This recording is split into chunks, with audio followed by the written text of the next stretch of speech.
दोस्तों, देश के इतिहास में ये पहली बार है कि आपकी फटफटिया को चलाने वाला तेल हवाई जहाज उड़ाने वाले तेल से महंगा है। आपकी फटफटिया जिस पेट्रोल से चलती है उसकी कीमत 100 रुपए से 110 रुपए है और हवाई जहाज में पड़ने वाले तेल की कीमत 80 रुपए। इतिहास में पहली बार देश के भीतर महंगाई की उल्टी गंगा बह रही है। अमीरों का तेल सस्ता और आम आदमी का तेल महंगा। और ये क्यों है? क्योंकि आपसे वैक्सीन के दाम वसूले जा रहे हैं, आपसे फ्री राशन के दाम वसूले जा रहे हैं, आपसे किसानों को दिए जाने वाले 6000 रुपए वसूले जा रहे हैं। सरकार फ्री का गीत गाकर अपना मुखड़ा चमका रही है। किसानों को बता रही है कि तुमको 6000 फ्री दे रहे हैं, गरीबों को बता रही है कि तुमको अनाज फ्री दिया जा रहा है, फ्री वैक्सीन का डंका पीट रहे हैं, दीवारों पर फ्री के लिए धन्यवाद लिखा जा रहा है। अरे काहे का धन्यवाद, कुछ मुफ्त नहीं है। आपको मूर्ख बनाया जा रहा है, मूर्ख। 12-1400 की वैक्सीन के दाम है, ज्यादा से ज्यादा 3000 रुपए में आपको दोनों वैक्सीन आराम से लग जाती। लेकिन पेट्रोल डीजल के दाम बढ़ाकर आपका खून रोज चूसा जा रहा है। जहाज उड़ाने वाले तेल से 30 रुपए महंगा तेल आपको सीधा बेचा जा रहा है और बीजेपी के लोग इस बात को मानते भी हैं। मनोज तिवारी को सुनिए, पूरी क्रोनोलॉजी आपको आराम से समझ में आ जाएगी। आप देखिए, आपके घर में भी लोगों को वैक्सीन लगा होगा, किसी को पैसा नहीं देना पड़ा होगा। एक वैक्सीन का डोज 550 रुपए का सरकार को पड़ रहा है।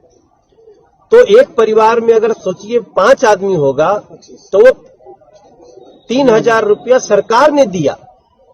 अब सरकार भी करती है तो कहीं ना कहीं से तो जुगाड़ करके ही करेगी। उधर फ्री का ठप्पा लगाकर जनता के ऊपर एहसान दिखा रहे हैं, इधर दाम बढ़ा करके खून चूस रहे हैं। कुछ फ्री नहीं है, हर चीज की कीमत सरकार आपसे वसूल रही है। जहाज का तेल पेट्रोल से सस्ता है। सोचिए, जनता से वसूली का धंधा कितना चोखा चल रहा है। 30 रुपए हर लीटर पर आपसे देश के नाम पर, वैक्सीन के नाम पर, फ्री अनाज के नाम पर, किसानों के नाम पर वसूल रही है सरकार।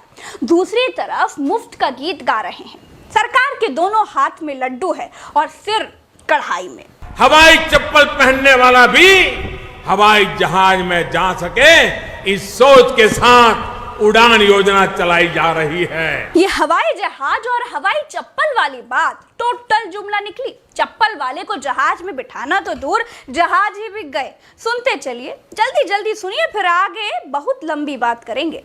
ये महंगाई की भी बात सुनिए। कोई आम आदमी ऐसे डींगे हाँकता तो आज खुद की शक्ल आईने में देख ही नहीं पाता, लेकिन ये नेतागिरी है। सुनिए, प्रवचन सुनिए। मम्मी कसम, दुग्गल साहब के किरदार को मात ना दे दें तो कहिएगा। अगर इसी प्रकार से महंगाई बढ़ती गई तो गरीब क्या खाएगा? और भाइयों बहनों, ये कांग्रेस के नेता भाषण करते हैं। आज प्रधानमंत्री यहां आए थे, लेकिन प्रधानमंत्री महंगाई का मां बोलने के लिए तैयार नहीं है, महंगाई का मां बोलने के लिए तैयार नहीं। ये वाला भी सुनिए, और भी अल्टीमेट है। मोदी जी ये सब प्रधानमंत्री के लिए बोलते थे, लेकिन जब जनता ने मोदी जी को प्रधानमंत्री बना दिया तो मोदी जी दुग्गल साहब हो गए। अब ऐसा लगता है जैसे वो भारत के नहीं, होनोलुलु के प्रधानमंत्री हों। दूसरों को ज्ञान देते थे, इसका मतलब मोदी जी के पास पर्याप्त ज्ञान है, लेकिन फिर भी सरकार बनने के बाद अप्लाई नहीं कर पा रहे।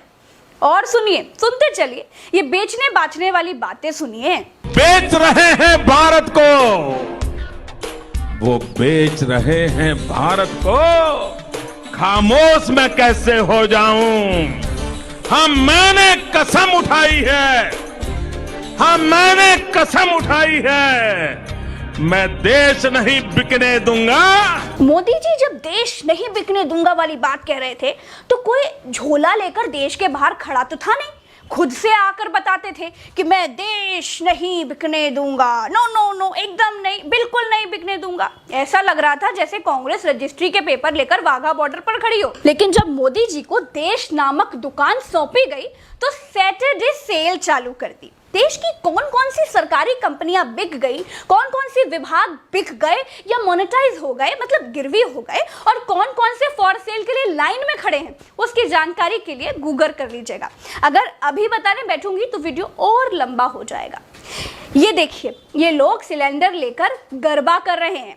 यही हाल रहा तो सिलेंडर म्यूजियम में रखवाना पड़ेगा और पेट्रोल डीजल को दुर्लभ तरल पदार्थ घोषित कर देना पड़ेगा। देश देश कहकर सरकार बनाने वाली बीजेपी के राज में देश भुखमरी से जूझते देशों की कतार में 101वें नंबर पर है। पाकिस्तान, नेपाल, बांग्लादेश से भी गए गुजरे हैं। फ्री राशन देकर झोले पर चेहरा चमकाने वाले मोदी जी देश को भुखमरों की सूची से भी नहीं निकाल पाए। विश्वगुरु बनने की जगह गुरु घंटाल बन गए। मेरा काम था आपको बताना, मैंने बता दिया। भाषणों के और झूठ गिनाऊंगी तो सबेरा हो जाएगा। काला धन 15-15 लाख तक जाऊंगी तो बात और आगे बढ़ जाएगी। जीडीपी इन्फ्लेशन तक जाऊंगी तो जवाब देते नहीं बनेगा। आम आदमी की फटफटिया का तेल जहाज में पड़ने वाले उन्नत तेल से भी ज्यादा महंगा करके सरकार ने ये बता दिया है कि ये नए भारत का वसूली काल चल रहा है। इतनी वसूली अंग्रेज भी नहीं कर पाए होंगे जितनी नए भारत की सरकार कर रही है। राष्ट्रवाद की नांद में गोते लगाते रहिए, हिंदू मुसलमान करते रहिए, क्योंकि आपकी जेब पर डाका तभी तक संभव है जब तक आप हिंदू मुसलमान वाला चूरन चाटते रहेंगे। तो चाटते रहिए। जेट इंजन 12 लीटर प्रति किलोमीटर का माइलेज देता है। दोस्तों, इस वीडियो में इतना ही। मेरे दूसरे चैनल YFC न्यूज़ को सब्सक्राइब जरूर कीजिए।